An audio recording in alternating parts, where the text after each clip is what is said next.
What's up? Welcome to, or if you watch our first episode, welcome back to the Redhead Radio. I'm Ken, and the aim of this podcast is to have deep and meaningful conversations with people who have gone through the tough challenges and have gone to the top to help other people improve their health and well-being. And we want to uncover how these guys think, their worldview, how they stay motivated, how their craft works, and much, much more. And it's not so much that we want to become who they are and do exactly what they do, it's that we want to come to understand how they developed the necessary skills to deal with their challenges and maintain this throughout their lives. And it's that we want to learn how these people have overcome the whirlwind of challenges that life throws at us. And in this episode, we're having a deep and meaningful conversation with Jordan Lark from Evolutionary Health about self-mastery and self-ownership and how to make everyday fat loss easy. And I said this with the last episode as well, but oh my god, this was such an incredible episode. And this is the baseline of the episodes that are to come, so I'm so fucking excited. It's going to be so incredibly good, and Jordan comes into this episode with so much passion and wisdom on how to take self-responsibility when it comes to weight loss and how not to count calories and making that your main focus, but rather focusing on how you as a human being can work around your own limitations and challenges and how to overcome that. It's such a good episode, guys, and I think that you will thoroughly enjoy it. All the best and enjoy. Jordan, how you doing, man? Good, buddy. How are you? I'm good, man. First of all, thanks for coming on board. I'm really excited for this conversation, man. You're welcome. Very welcome. Thanks for having me. Oh, absolutely. So I know you know me, but to the people that don't know you, can you tell us a bit more about yourself, man? Sure. I never know really where to start on such a question. Basically, I run a company called Evolutionary Health. Basically, it's an online coaching service. Now had clients in about 36 different countries. Been running that for six years now, roughly. And it's done all online. And that's basically what I do on a day-to-day basis. That's where I suppose we've sort of communicated and where our paths have crossed at certain times over the last few years. So, yeah. So what else, man? Tell us something exciting about yourself. What's something that people should know about Jordan Lark? That's a good question. I have 2 kids. That's always a tough one. I never really know where challenging, isn't it? It's such a thing. And I always think about it before, because I know, I've done a number of podcast interviews, and I always think, what should I talk about? This. And I don't know. I don't live a sort of extraordinary life. I service my customers, and that's ultimately what I do and what I focus on a day-to-day basis. I grew up in Melbourne, born and bred there for about 32 or so years. Okay. And because I run an online, business, I decided to move. And I moved to a little place called Coffs Harbour, which is in the sort of mid-north coast of New South Wales.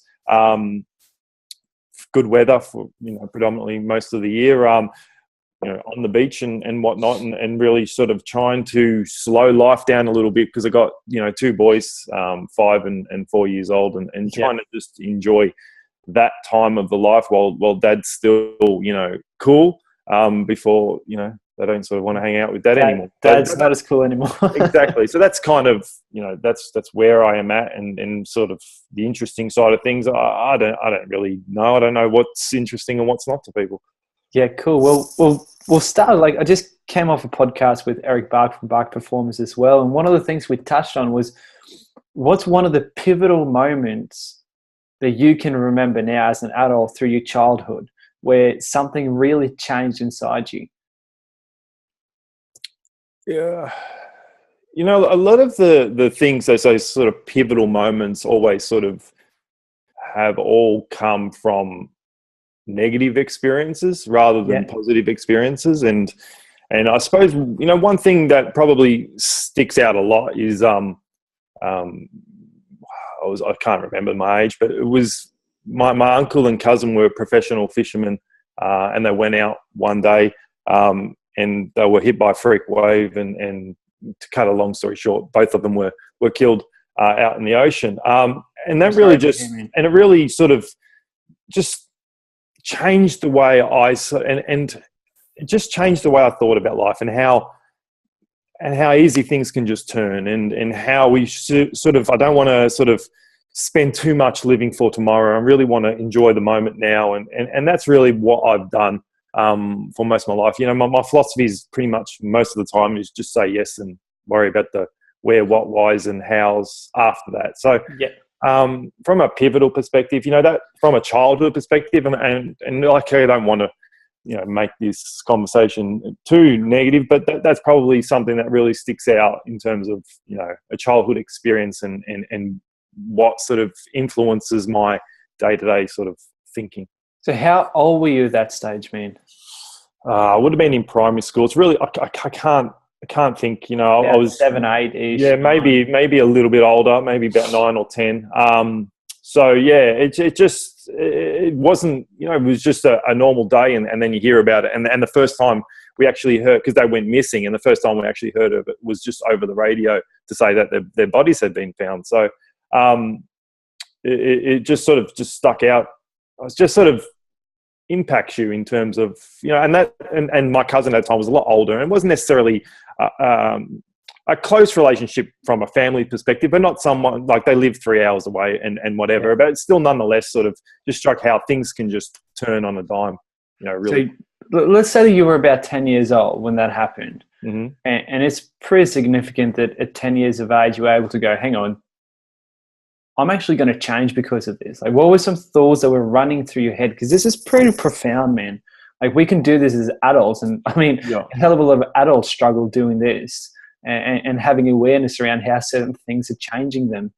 But can you remember anything in particular, how that changed you at that age and through your teenage years? I think as adults, we're trying to intellectualize a lot of that stuff too much, and we're trying to think of, these moments. And I don't necessarily think that was what was happening inside my 10-year-old brain, where I was trying to sort of philosophize and think about it. And it's just what happened. And I remember sitting, because my grandparents lived across the road from the beach, and I remember always going down there and just sitting and watching the waves. And I've always been someone that lives inside my own head quite a bit. But I don't know if I could actually say that, there was profound thoughts going through my mind. I think it was just something happened, and you responded naturally, through your own sort of workings, and it just takes time. And thinking back, you can see it. And it's like that. You asked that question, and I wouldn't necessarily think of that on all the time, but it was just one thing that stuck out in my head. So I don't know if there was a process to that other than just living the day to day and experiencing, your own family going through their own moments of their own trauma and just being a kid and watching a lot of that stuff. And that's, those day-to-day things just keep happening. So just being impacted by the environment around you more so than anything else. Just going through the process yourself. Yeah, and just, you don't have a choice on a lot of that stuff, especially when you're a kid and whatever else, and people are dealing with their own stuff and and you're often the time just sort of sitting back and just watching. So from that respect, I really don't think there was, I was, a 10-year-old that was being all that profound or intellectualizing or whatever it might be. I think it was just something that happened, and naturally you just respond to that. And there's often, and it's like all the way you respond to that is there's things that lead up to that response. You know what I mean? Like every little stepping stone leads you to the next thought process. And who knows what conversations I had prior to that. You know, I used to go walking with my mum all the time. We used to go on a night every single time. We'd just go for a walk. And we'd always just throw these conversations out and say, what would you do if you won $1 million? And then you'd go through the process. So if you had 3 wishes, what would you choose? And then you'd go through, it's like you choose world peace. But then if you did that, then what happens with competitive sports and all that kind of stuff? And we did that a lot. So I've always been that kind of kid that just really dove deep into the thought processes and trying to. So it's like, you know, what happened with my cousin and uncle, and that led up to, but there was stepping stones to those thought process and it's just something that just naturally evolves, and it's always hard to sort of stick a point draw a line in the sand and say, well, what happened at this point? How did you get to that point? You know, it's often sort of massive, you know, thousands of steps to get there. Absolutely, man. I couldn't agree more. And it's actually going in a really cool direction with what you're saying right now, because I imagine that this is, well, I kind of know that this is what you deal with on a daily basis with your clients. Like, you're helping them through all of this and giving them a lot of perspective on how to understand everything that's happened and led to this moment, and then how they can start changing that from there. So how, like, let's say if we generalize all your clients, like we take an average of all your clients, how do you take them through this process in terms of their health and well-being? Because I know you're brutally honest. You just speak the truth to them, which is one of the things that most people don't do. But how do you take them through this process of getting them to understand how they've come to where they are and how they can change from here? The first part is you have to gain trust. And that's the pivotal point. You can't do anything without trust. And there's something really special about coaching people online, in that a lot of the time, because you don't actually, it's like you put 2 people in a room, and there's a whole heap, there's a different dynamic, and someone may not necessarily want to bring up something because they don't want to get overly emotional, and they know that path, talking about that may end up leading to them crying or whatever. And you put those 2 people in the room, and they may be a bit more conservative about that conversation. And it's not for everyone, but when you put something online and they've got to write it out or whatever else, and it kind of becomes like a Dear Diary type thing, and they tend to share so much more about those interactions because they don't have to worry about, you know, having a breakdown, or they can just get it out. And that's one of the real magics around sort of online coaching, is that it removes that sort of obstacle of fear and whatnot.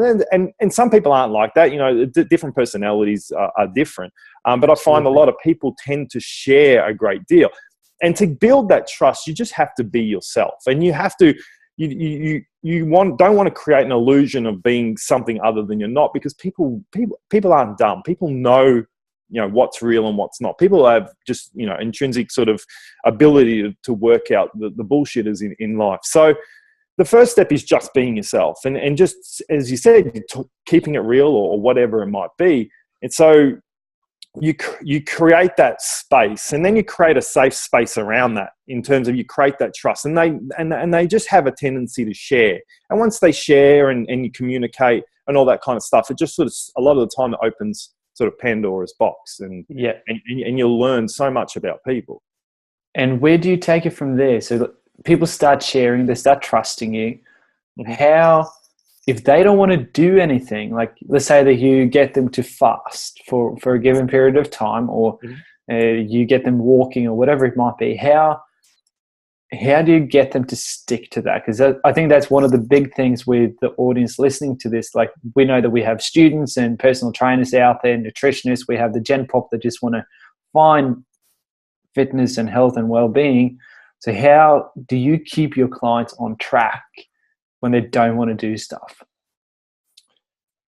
You know, I have these conversations a lot. You know, I don't want to create a program or the way I work. I don't want to be the headmaster of the school or teacher that says, where's your homework? You got to put your homework in. I really want someone to take ownership and take responsibility, because at the end of the day, it's your results.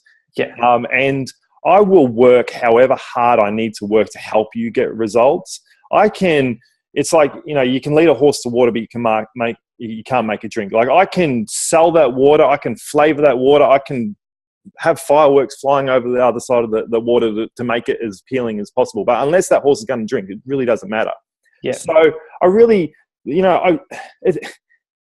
just got to take ownership for yourself. That's the first part. And don't use me, or I tell my clients, don't use me just to, be hounding you all the time. Like, that's only going to work for so long, and that's not going to take you to the next step. And the next step is ultimately when you come off my program. That's where the results. Things don't happen in a short period of time. Yeah. So don't just use me to keep you on track whilst you're on the program. Use me to work through whatever struggles that you may have, which happens to be adherence or whatever else. I'm here to support you and help you navigate your path, your journey. You're a Sherpa. Yeah, I'm a Sherpa. I'm just your guide, just walking along your path, not getting you to come along my path. You know what I mean? Yes, 100%. Now here comes, and I know you know this is coming. We're both drinking coffee too. What are you having? Just black? Just black. Just an iced black coffee. It's so tasty. The Raffers drive-through.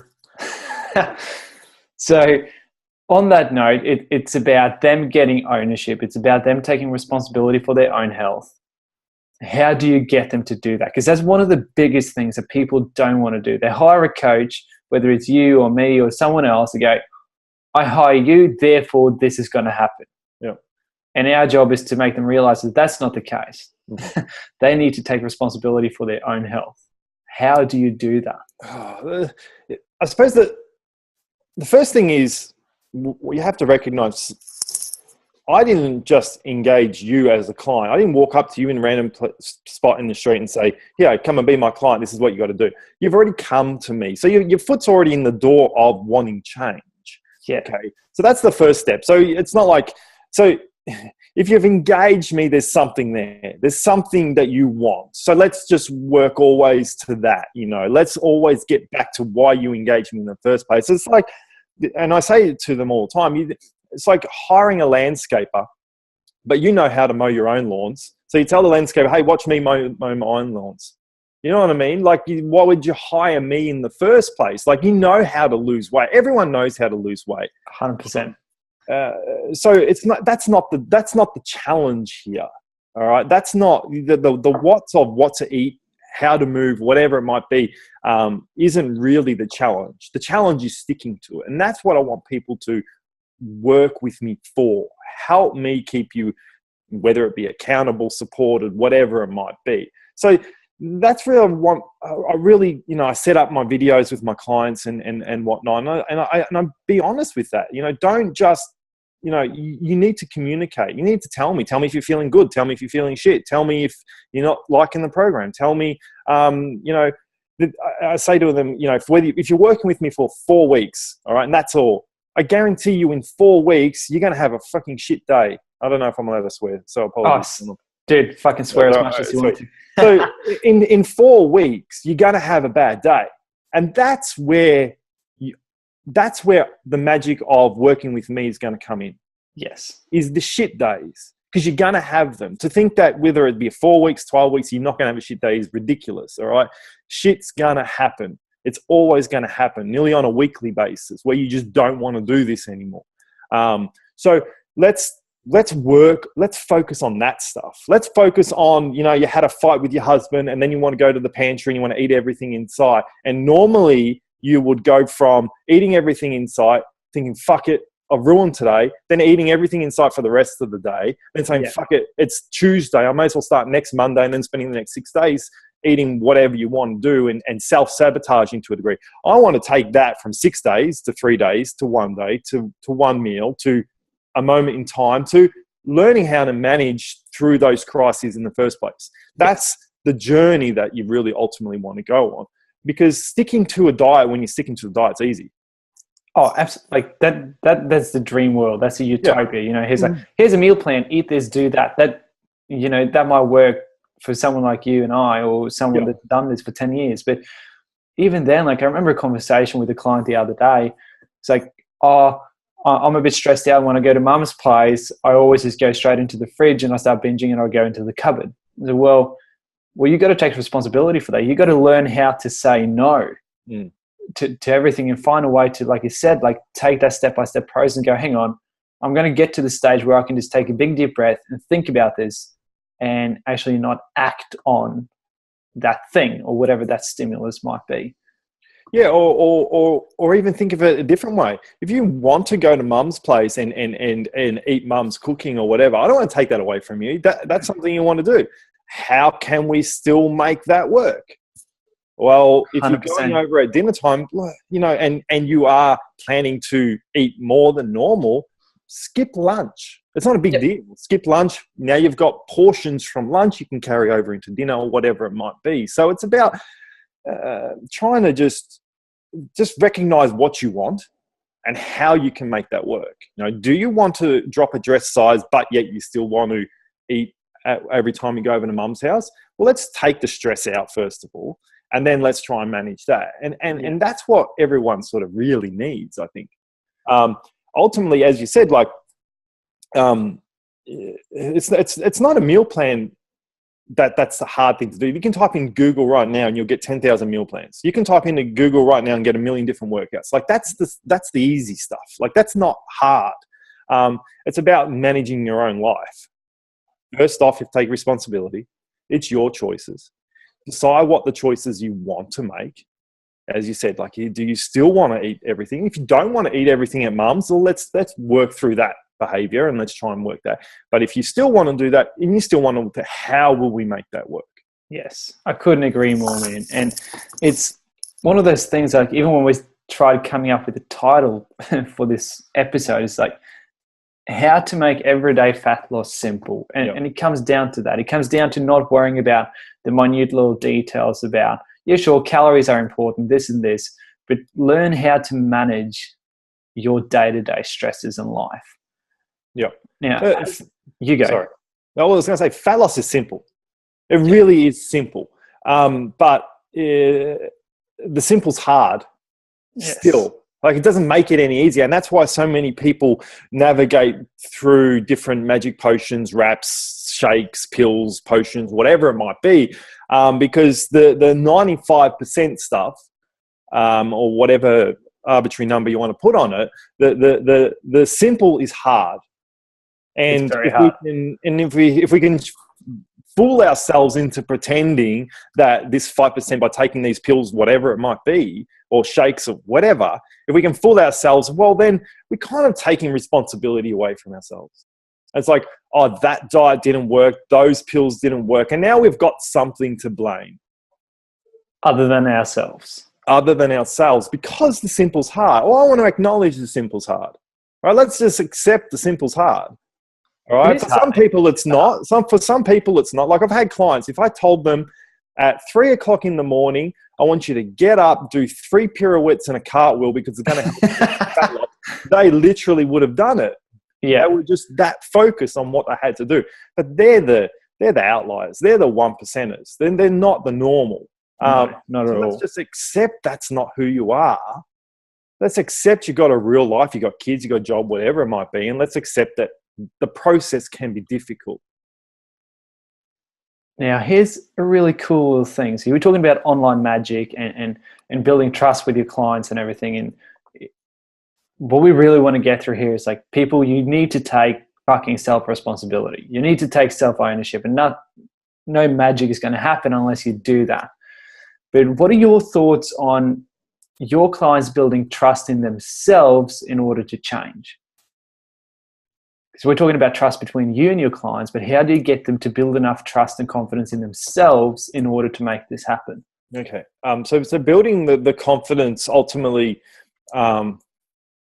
there's lots of different factors in there we want to think about. But first of all, to build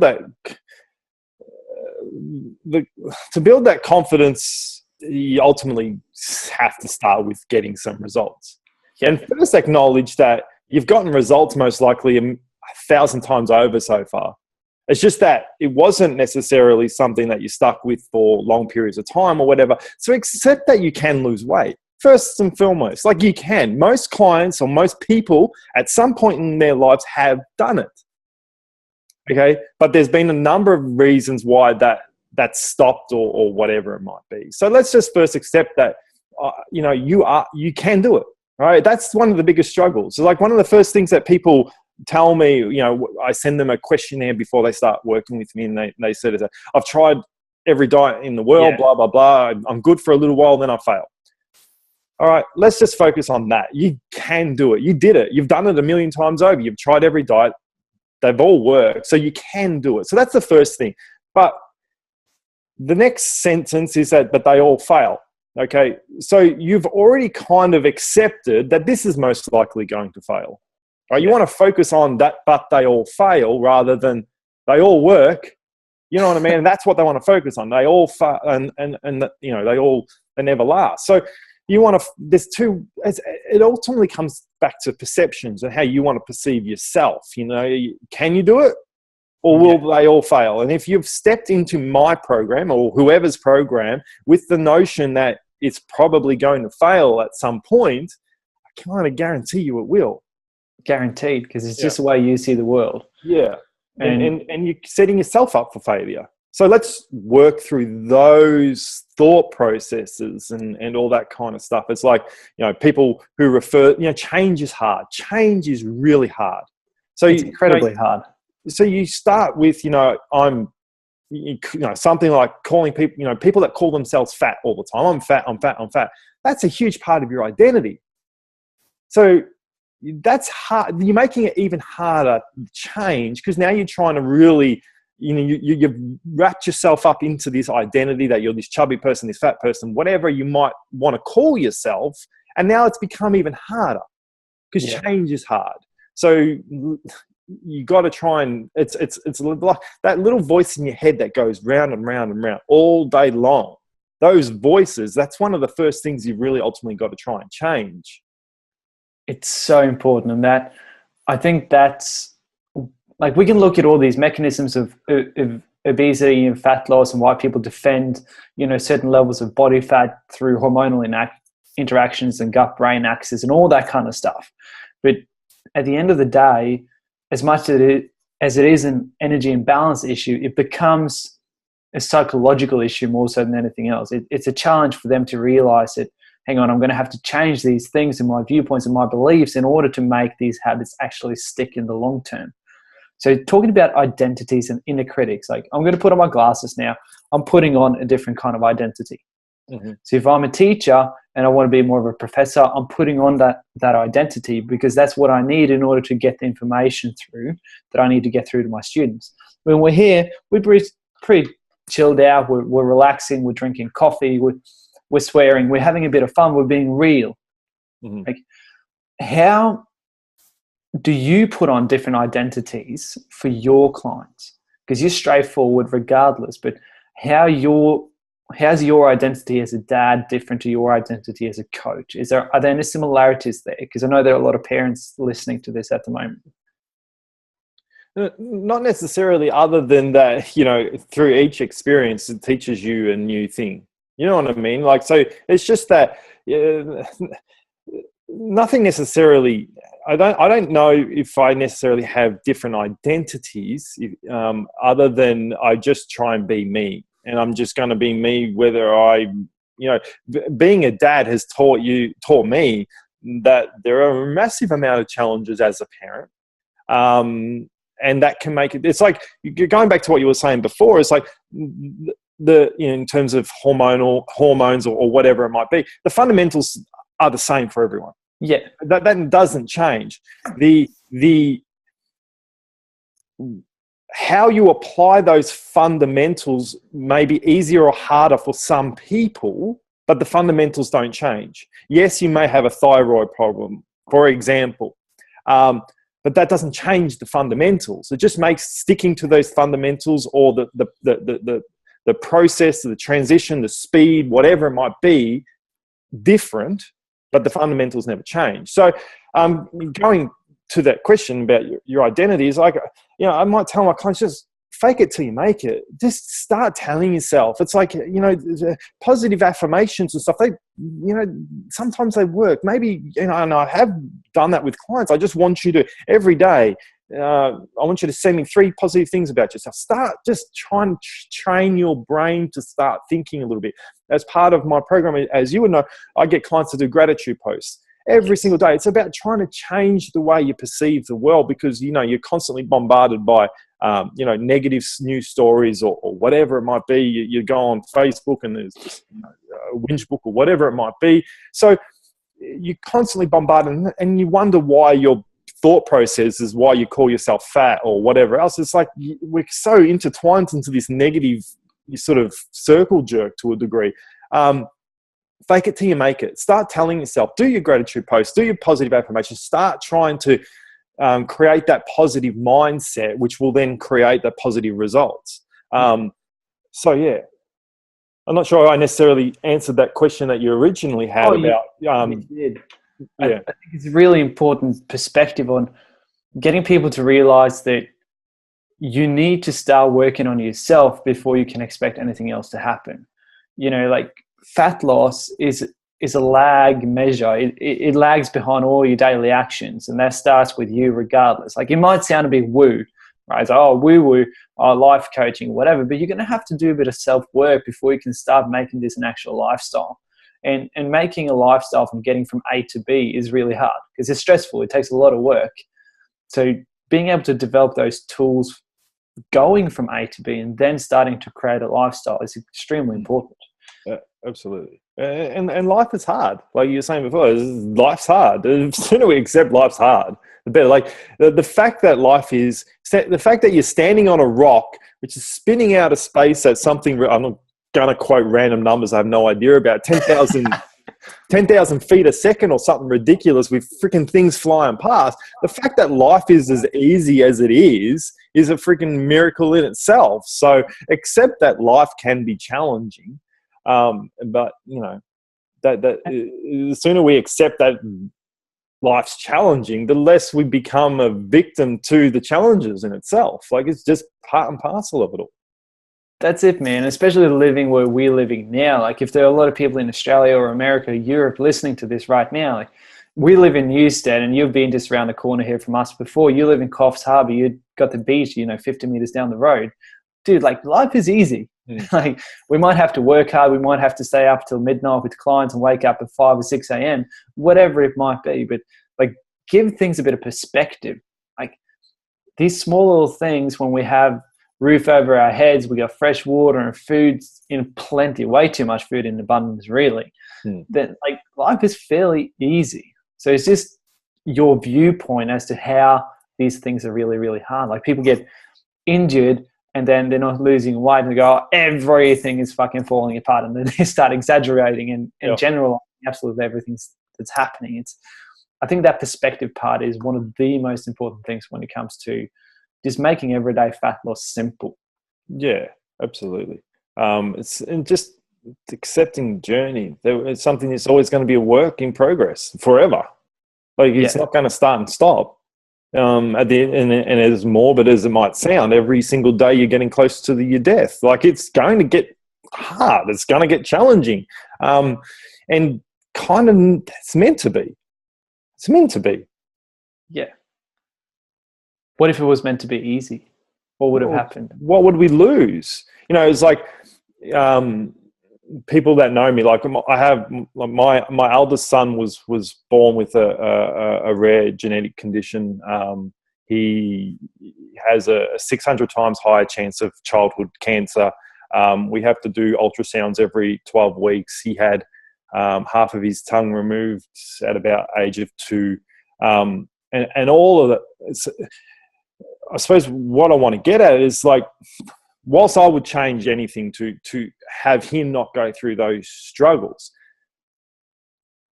they still gave me something. Those challenges still gave me something, crafted who I am, how I engage with my clients, how I can appreciate their own struggles. And that made me a better coach. So, like, if life was easy, what do I lose out in that? If my life was easy and my son didn't have those things, and I got clients that have, kids that are on the spectrum or whatever else, how do I would I have been that client? It's like, or that coach saying, stop making excuses, blah, blah, blah. That stereotypical trainer that you hear about. What would I have lost out? So if life had have been easy, I lose so much. It's like, how many famous artists and wealthy people, how many of those people are struggling in their own identities, who the rest of the general population see their life as easy. Like, it's not meant to be easy. And I think we lose a lot as that human experience if it is too easy. And I think we naturally will gravitate, as like we kind of make it hard on ourselves a lot of the times. Yeah. Do you think a lot of people are struggling to lose weight and find their health because they want everything to be easy? Yeah, absolutely. It's like that's why people will spend hundreds or thousands of dollars on a shake or whatever it might be, because they just want it to be easy. And because of that, that's just, you're losing something in itself by allowing. It's like, how many people win Tats Lotto end up losing it all? Like, you hear that all the time. Like, I don't know if that's a true statistic. It might be just a wives' tale, but you hear it all the time. People that win the lottery end up losing it because they didn't learn the mechanisms of how to make that money work in the first place. They didn't learn how to appreciate that money in the first place. And the same thing could be said about weight loss. It's like each struggle along the way, each time you stepped on the scale and it didn't go the way you wanted it to, has the potential, and I'll say it has the potential rather than it does, has the potential to teach you something about yourself, about perseverance, about adversity, about overcoming struggles and all that kind of stuff. So it's like, you don't even want that journey to be easy, because you're losing something by that. That's so fucking powerful, man. And we see that, like, that what you use with money there as well, and lotto winners and stuff like that. We see that with, like, look at The Biggest Loser. Yeah. The biggest, probably dumbest weight loss program of all time. But the majority of people put the weight back on again as soon as they're done, because they haven't learned how to sustain these crazy behaviors over time. And I know that you get a lot of messages from your clients or ex-clients that have gone through your program and go, oh, I've still lost weight and I'm doing this and I'm keeping up. And like, that speaks highly about the importance of accountability and support and learning from these struggles more so than anything else. Absolutely. And I have worked with former Biggest Loser contestants before that have put all the weight back on. And, I was doing a seminar in Ararat. Ararat is just a country town in Victoria. It was classed as the most overweight or unhealthiest population or whatever it was at one point. And I did a seminar there. I was working with a trainer in her gym and put on and one of the former Biggest Loser contestants come and saw me, and she was just brokenhearted about the whole process in respect of, it's like, what had happened, she lost the weight. Now they've sent her out into the open world. She hasn't necessarily learned the tools that she needed. Like, as I said, the fundamentals never changed. So she knew that, but she never necessarily, it's like taking someone out of that environment and then putting them in the new world. It's like taking someone out of, I don't know, downtown Brisbane and putting them in the Congo. It's completely different experiences, yet, what worked in the Biggest Loser house is going to work in the Biggest Loser house, not necessarily going to work somewhere else. So it's like, she was just brokenhearted. It's like she had, now every single person knew who she was and now was watching her. And then she's got this playing on her mind about letting it, slip away. And then it just become a massive self-loathing experience where what was probably inevitable, unfortunately, because of the experience in itself, without having the tools that she needed, it was just like a massive downward spiral. It just made matters worse because people are watching her, and she's feeling worse about herself. Now, because she's feeling worse about herself, she's eating and sabotaging herself, and the destructiveness of it all sort of pans out from there. So, it's it's just hard.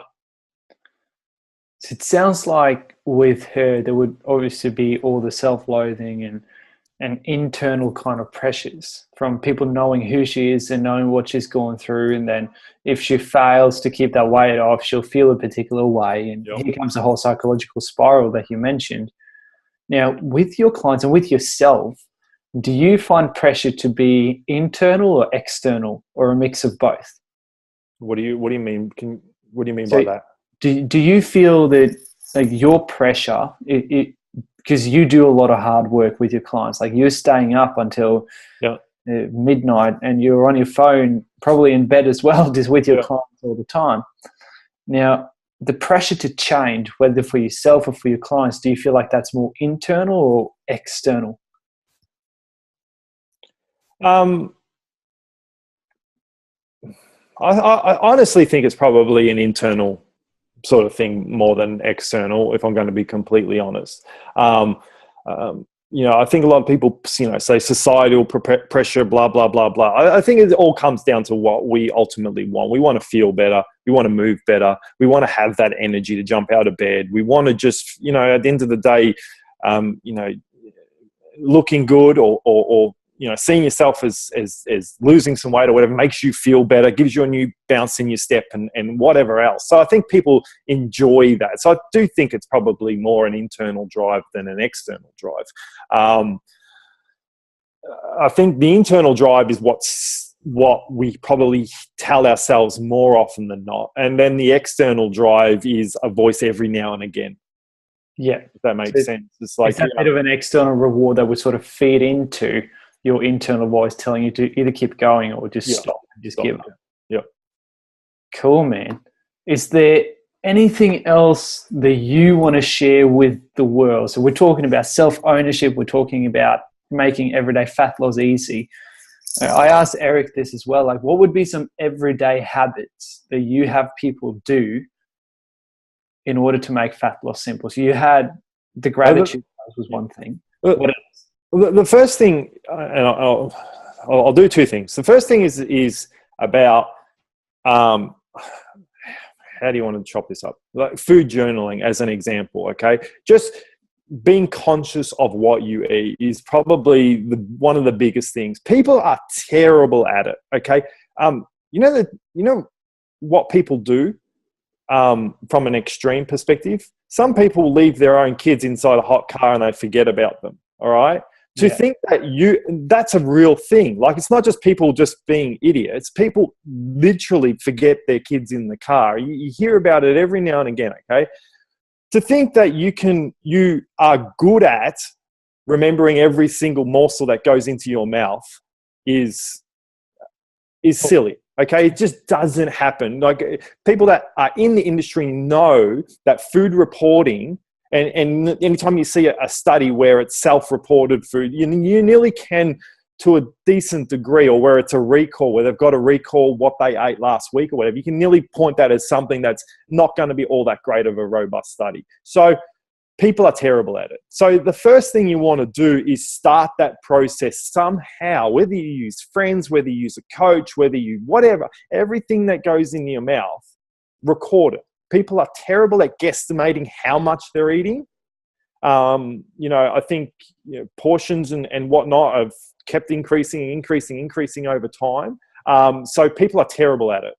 So you have to have awareness about yourself, but also awareness about what you're actually eating. Because otherwise it's just, I don't count calories with clients.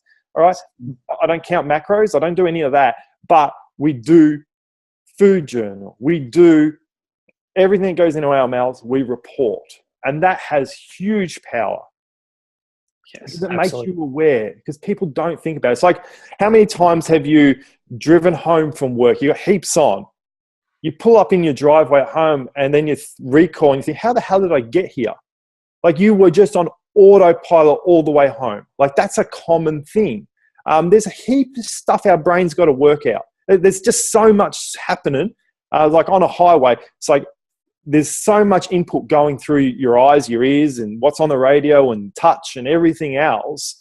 And your brain's got to decide what's important, because there's just too much feeding. It's like that leaf on that tree over there. It's still getting that. It's just got to decide, well, that's not important. Let's forget about that. So your brain is really good at going to that autopilot part to try and conserve energy. So accept that you're probably all not that good. And it's like, clients are somewhat offended when it's not that you call them a liar. It's just that you're calling them human. It's really normal not to remember everything that goes in your mouth. All right. So just accept that. Acknowledge that. We all acknowledge that as professionals, as fitness professionals, whatever, that's really normal. So the general population needs to accept that they're probably really shitty at remembering everything that goes in their mouth. Yes, we're very good at underestimating how much we eat and overestimating how much activity we do. Yeah.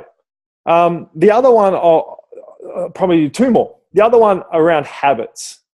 The first thing I want to say about habits is accept, people pick out arbitrary numbers of, form a habit in 21 days, 70 days, whatever. All right. That may all be true, whatever. I don't care. The one thing I want to people to acknowledge is you never break a bad habit. Okay. Smokers 20 years down the track may have an event in their lives where they will be drawn to, I feel like a cigarette. 20 years down the track, they may not. And they may choose not to have a cigarette, but they still will have a craving. So what I try and get people to think about from a habits perspective is, just say your habit that you're trying to form is when you get home from work, you want to start, what you normally do is sit on the couch and sit there for the next hour. But what you want to do is walk in the door, chuck your trainers on and go for a walk. They're the two opposite habits. And what I try and get people to do, like, let's just say you've been sitting on the couch for the last 30 days, and that's the habit that you're into. So think of yourself as having a good habit and a bad habit pole, one in front, the good habit in front of you and the bad habit behind you. And every single time you perform that bad habit, you tie an elastic band around your waist and you tied it to the bad habit pole. So it always pulls you in that direction. You've made a conscious decision now to move in the opposite direction, to start going for a walk. So day one, you did that. You tie an elastic band around your waist and you tied it to the good habit pole. Now you've got 30 bad habit elastic bands going one way and you've got one going the opposite direction. Day two, new elastic band. Day three, blah, blah, blah. You're up to 30 days. And now it's not so hard. You get in the door. It's just something you do. There's pulls not to sit on the couch so much. 31, blah, blah, blah. The important realization with that is that those 30 bad habit elastic bands that we've got to that bad pole, they're never going away. They're going to sit around. It's just that momentum, the amount of times you do it, the more elastic bands just pulls you in an easier direction, just becomes easier. Your roommates just expect you to go and do that. So that ties into that, all that kind of stuff. It just makes it easier. Those elastic bands don't get cut. So accept that occasionally they may win. The bad habit may win. So rather than accepting, oh, I can't do this, accept that the bad habit won, back on your horse tomorrow, apply the good habit, keep moving forward. So that's the way I like people to think about from a habits perspective. They don't go away. The other thing I would give as a suggestion is try not to understand context. All right. Context is really important. One of my videos that I do for clients, I talk about good food and bad food and how we identify good food and bad food. Okay. And I'll say to clients, what's the healthiest food? Is it celery or is it ice cream? And most people say, oh, celery is the healthiest food. It's green, it's a vegetable, it's natural, blah, blah, blah. And then I say, all right, let's add context and say you can only eat one of those foods for the rest of your life. Now, what's the healthiest food? Well, celery ain't got enough calories to keep you alive. Ice cream's a blend of fats, proteins, and carbohydrates, plenty of calories. So under that context of what's the healthiest, ice cream's now the healthiest. So understanding that and just thinking about food, because it's really easy to get sucked into the food industry's healthy food options. Yes. And that allows you to end up eating way too much healthy. It's like one of my clients had, she bought some protein balls from a well-known shake place in Australia. and she's told me she ate 3 protein balls. And I said, okay. I did a quick Google research, and 3 protein balls was 540 calories. A Mars bar is what, 160 calories? I don't know exactly. Yeah, you would have been better off grabbing a Mars bar when under the context of wanting to lose weight. A Mars bar would have been nearly 3 times a better option than eating 3 protein balls. And it's not to say that they're necessarily created equal. It's just to say you have to look at the context. You have to look at, if you just assume healthy and you've labeled it healthy, then you can end up leading yourself astray because you just pick the protein balls without really thinking about it too much because you've classed it as healthy. So if you just learn to think about those things and not necessarily just box it in as healthy, I can eat that, it'll help you adapt and change the way you think about things. Absolutely, man. I think context and being able to contrast habits and understand where you're currently at and what you're going to have to change, the small little things over time, is probably going to be the most powerful thing that most people can do with weight loss. And that's what people aren't seeing at the moment because social media is so full of shit. We got Insta famous people that are just pushing quick fixes and potions and stuff like that you mentioned earlier, that I think to everyone listening right now, if you take Jordan on his words, like focus on your habits and your thinking skills around the context that you'll find yourself in more so than anything else. Would that be correct to say? Absolutely. And I get it. I get why you want to do that easier option. Life's hard. We go back to life's hard. But if we just accept that it's hard, the process is hard, everything's hard, maybe we'll stop getting lured into these false hopes. Yeah. So it's just people promoting false information and false hopes just to make a quick buck, really. Yeah, and good luck to them. And I'm sorry if you were sucked in by that and whatever. But accept it. That's not your solution. You are the solution. Empower yourself. It's like people get angry at me all the time. Like I've fitness trackers like Fitbits or whatever it might be, where I've said, they don't necessarily do anything. And people get angry at me. It's like, I'm not trying to take it away from you. You're not your Fitbit. I want to empower you. If you can, it's like, if you've reached 10,000 steps, so what? Like if you can, a lot of people will get to that 10,000 steps and they're done. It's like, but if you didn't know you did 10,000 steps and you got an hour to spare and you went for another walk, well, isn't that better? Like it's not the fitness tracker that's the magic. It's you doing the steps is the magic. And I want to empower you, the individual, not the shake, not the pill, not the tracker, not the whatever. It's you. And that's really ultimately what people sort of probably struggle with a little bit. Yeah, I agree 100%, man. And I wish we could continue this conversation, but right now we're both running very short on time. So, John, before we jump off, where can people find more about you on social? I'm fairly active. I probably use my Facebook more. I don't write blogs. I've probably written 4 blogs in 6 or 7 years or whatever. So I'm not a blogger. I'm not a video logger or whatever else. I'm a Facebooker. So Facebook's the best place to see me, follow me, add me as a friend, whatever you want to do. That's just facebook.com/Jordan Lark. You can check me out at www.jordanlark.com.au. Feel free to send me a message, whatever. If I can help, I will always try. And that's about it. Thanks for having me on. Cool, man. Thank you very much, man. It's been a pleasure. Pleasure, mate. Have a good one. You too.